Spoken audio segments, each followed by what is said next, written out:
Hi, this is Robin Sharma. Welcome to this mastery session. I know you're going to love this one. It's called The 8 Purposes of Being in Business. And yes, I come bearing props. I think it's a first for a mastery session, and I'm going to get to it in a few minutes here. But you know, I'm very excited to share the 8 purposes of being in business with you, because this doesn't come from a book I read or a conversation I had. It comes from almost 2 decades, boots on the ground in, I don't know, 75 different countries, working with many of the Fortune 500, whether it's Nike in Israel, FedEx in Canada, Microsoft in America, IBM, Oracle, and it goes on, as well as personally advising a fair number of billionaires and industry titans, along with having people in the NBA and the NHL and other professional sports teams consuming my material and me coaching them. So this mastery session is really a deconstruction of the 8 reasons to be in business, or the 8 focal points as you scale up your business or scale up your team or grow your organization. And I'm going to get right into the first one. The first purpose of being in business is a simple one. And you know, I believe in simplicity, because mastery is simply a monomaniacal consistency around the fundamentals. And the first purpose is to fulfill client dreams. I mean, you are in the dream-making profession. Your job is to look at the people who you are blessed to serve, your clients, your customers, the people who put food on your table every night, who allow you and your family to eat, and to be ridiculously centered and absolutely obsessed with making their dreams come true. So, you know, if you look at average producers in business, it's the cash grab. How can I get the most money from as many people as possible? And people feel that. But for the A player, the titan, the icon, they operate in a totally different league. And it's very much about, how can I fulfill the dreams of my clients? And if that becomes your dominant focus, you're going to just operate in an otherworldly way that is going to differentiate you from your peers in your marketplace, and it's going to make you an A player. And so just dial in on that. You know, what is my market? What are the 3 top dreams of my customers?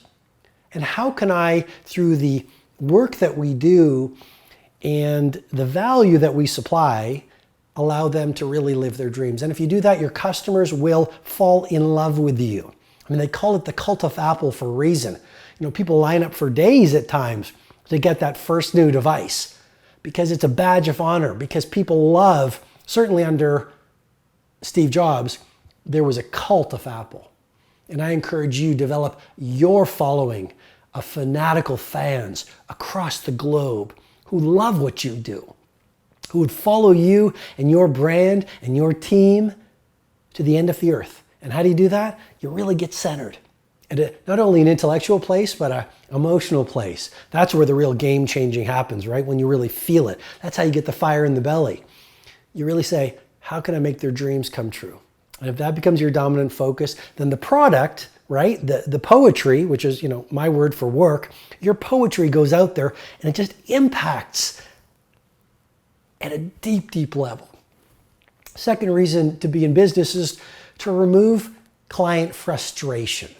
I'm going to repeat that again because it's so ridiculously and acutely important.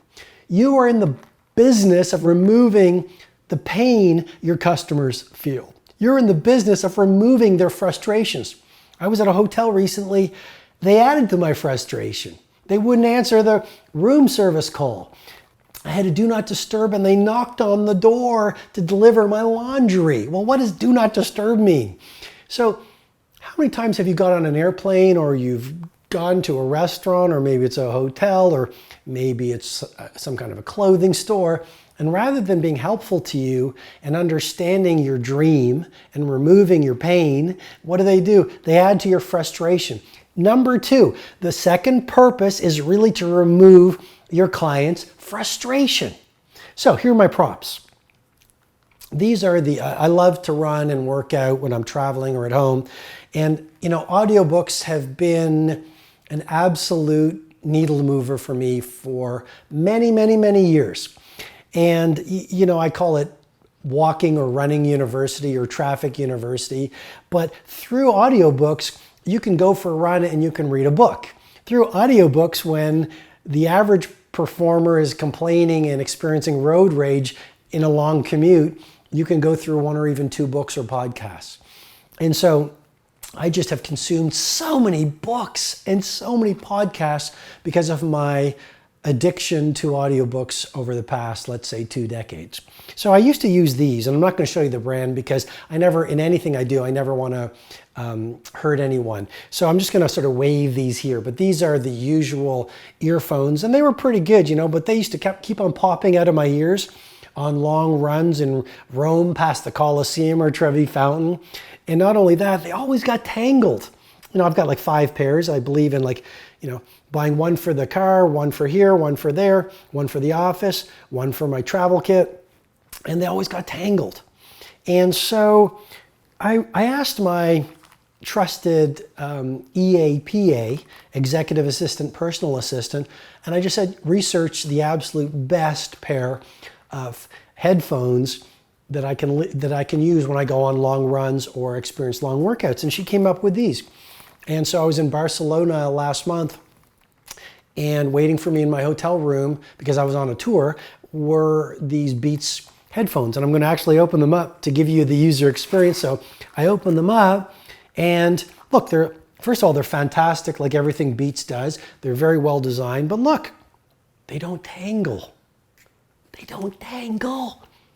So, like, see that? Someone had asked themselves, what's a frustration of people in this marketplace? And some master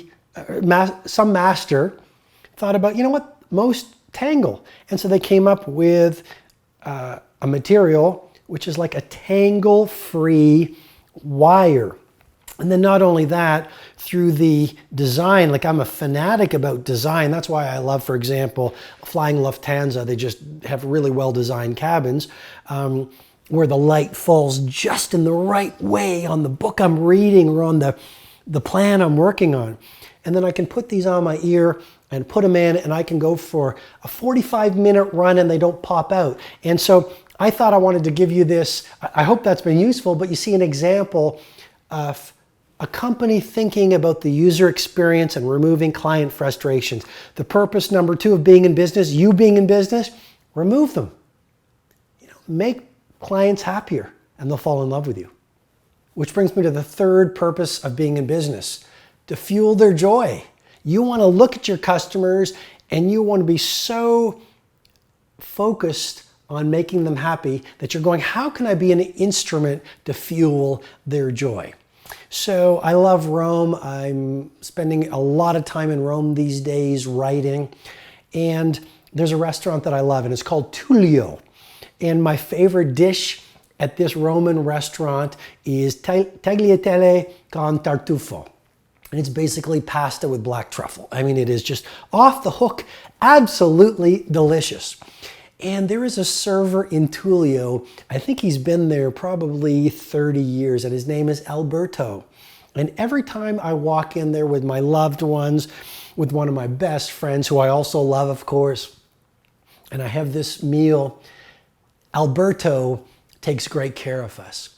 And I gotta tell you, Alberto works with love.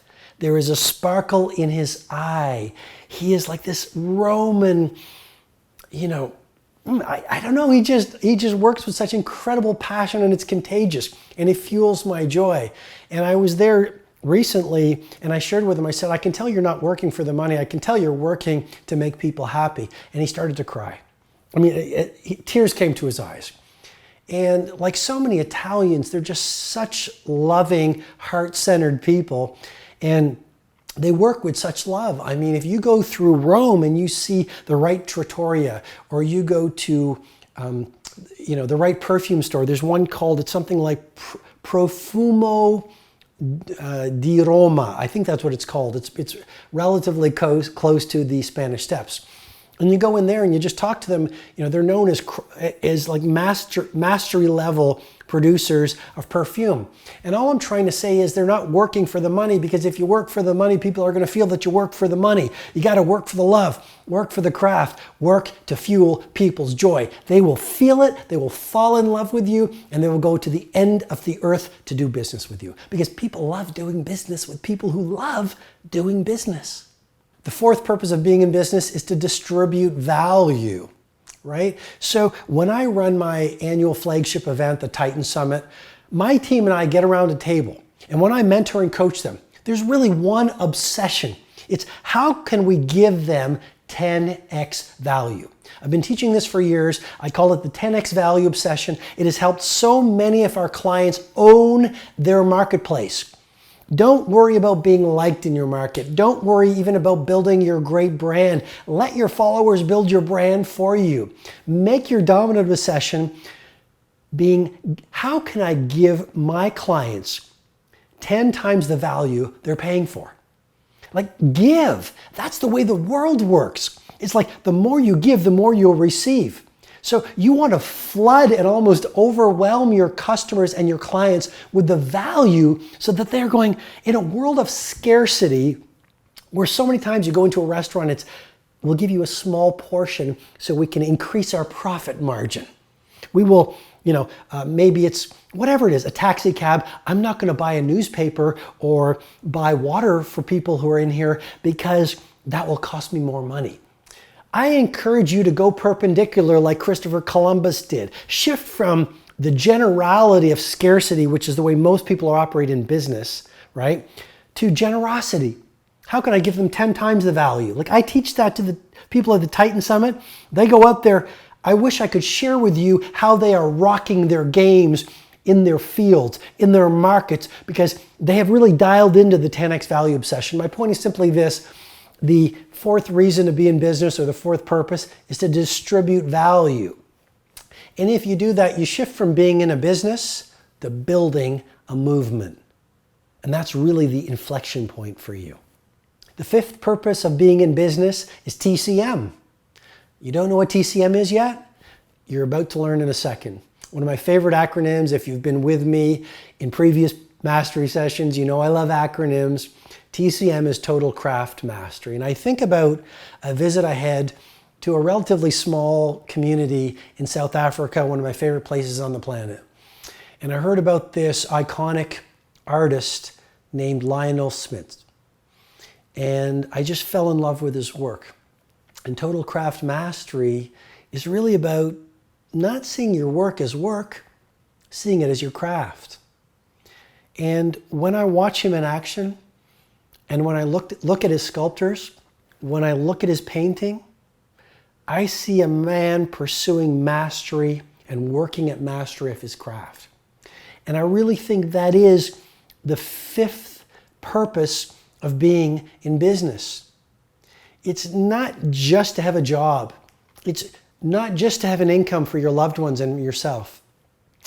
It's to use every single day as a platform for mastery, to use every single opportunity in front of a customer, or maybe in silent anonymity, pursuing a craft, getting better at your game, calibrating the way you work, building insight.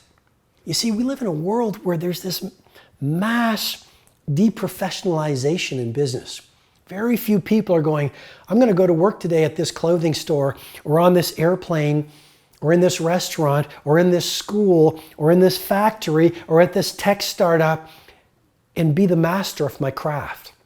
And then when I go home after dinner with my loved ones, and maybe, hanging out with my friends, or going for a run or a swim or my yoga class, spend an hour in deep quiet studying. I mean, how many people do you know? Like, they go, I'm a student of this game. I've read every book there is to know about being a manager in this industry. How many people do you know who say, I have a mentor, and every 3 months I go to a conference to learn more, and I've read every audiobook on this subject, and as much as I can in my free time while I'm commuting, any downtime, standing in a line in a bank, I am learning because I am a student. The thing about a professional is she always thinks like an amateur. And so my point is total craft mastery is a fundamental reason to be in business. The sixth purpose of being in business is to grow a team of Picassos. So I had someone recently at the Titan Summit tell me, Robin, this idea of building a team of Picassos was the single most valuable idea I've learned. He's taken it, used it in one of his many businesses, and what he did was this. He understood my idea, which is the job of a leader is to build more leaders. You can't have an A-level business with C-level performers.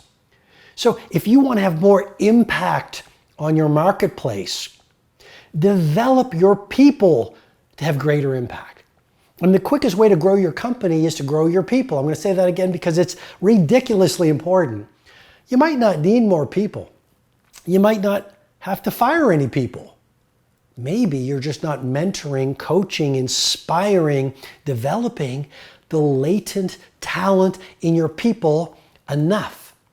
And so you want to develop a team of Picassos. It's a great reason to be in business, to grow people, to help people who have never seen their gifts and talents start to own their gifts and talents. That's a great reason to be in business. That's a great legacy you will have. I mean, imagine you get to the end of your career and you say, here are all of the people I developed, I coached, I inspired, I built, I made stronger, faster. One of the greatest compliments I received from someone on my team, when I spoke to them yesterday on the phone, they said, thank you. Over the past 12 months, you have helped me become a better human being. To me, what's more important than that? The seventh purpose of being in business is to scale a beautiful personal life for you and your loved ones. I mean, the more value that you give to people, the more you serve, the more you love your customers, the more you help them fuel joy and live their dreams, what's going to be the reply? The marketplace is going to fall in love with you. And so that's going to allow you to live the life that you want to live. It's going to allow you to create a life that you adore. It's going to allow you to travel the world with your loved ones and do beautiful things, maybe for your parents, maybe for your spouse, maybe for your loved ones, maybe for your friends. You're going to be able to do things like fly your best friend to a Golden State Warrior game. You're going to be able to do things like take your family to Mauritius and swim with the dolphins. You're going to be able to do things like take a month off from business and go backpacking at the age of 73 and hang out there at the Coliseum as the sun sets. I don't know what your dreams are, but when you really dial into this purpose, okay, you're going to be able to do amazing things with your life. Which brings me to the eighth and most important reason to be in business: to serve humanity and to pursue immortality. I'm going to repeat that again because it's so fundamentally important. Why are you in business if not to be an instrument of service? Why are you in business if not to inject value into communities to make those communities better? Why are you in business if not to make the world a better place because you have rocked your craft and owned your game? Why are you in business if not to make the world better? And as you do that, you get a shot at immortality. Because when you help people live their dreams, when you build people up and build a team of Picassos, when you distribute value, when you build a movement, when you are a really good person in business, what happens? You build a legacy. And then even when you die at the age of 273, your reputation lives on so much longer than you do. You know, my dad is going to be 78 years old this week. And after 52 years as a family doctor, he retired last week. And one thing my father taught me is you cannot put a price tag on your good name. And to me, that's your chance at immortality. You know, never do anything that will tarnish your good name. I forget who it was who said, young man, make your name worth something. And that is how you rise to immortality. Hi, this is Robin Sharma. I hope you received great value from this mastery session. If you'd like to receive potent training videos, blog posts, learning tools, and information on my 2 live events, Personal Mastery Academy and my flagship 4-day experience, the Titan Summit, go ahead and visit RobinSharma.com.